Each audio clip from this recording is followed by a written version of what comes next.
അമേരിക്കയിൽ യാത്രാ വിമാനവും സൈനിക ഹെലികോപ്റ്ററും കൂട്ടിയിടിച്ച് ദുരന്തത്തിൽ കൊല്ലപ്പെട്ടവരിൽ ഫിഗർ സ്കേറ്റിംഗ് ലോക ചാമ്പ്യന്മാർ അടക്കമുള്ള കായിക താരങ്ങളും 30 പേരുടെ മൃതദേഹം ഇതിനോടകം കണ്ടെത്തി.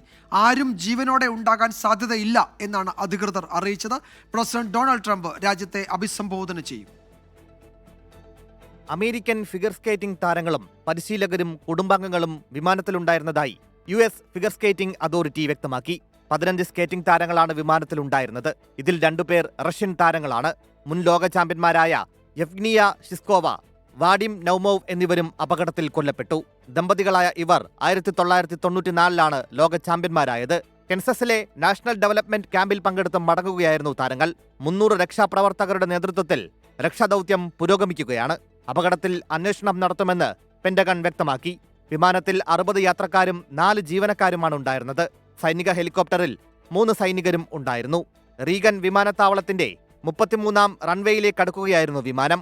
ഒഴിവാക്കാനാകുമായിരുന്ന ദുരന്തമായിരുന്നുവെന്ന് അമേരിക്കൻ പ്രസിഡന്റ് ഡൊണാൾഡ് ട്രംപ് പ്രതികരിച്ചു. International desk 24.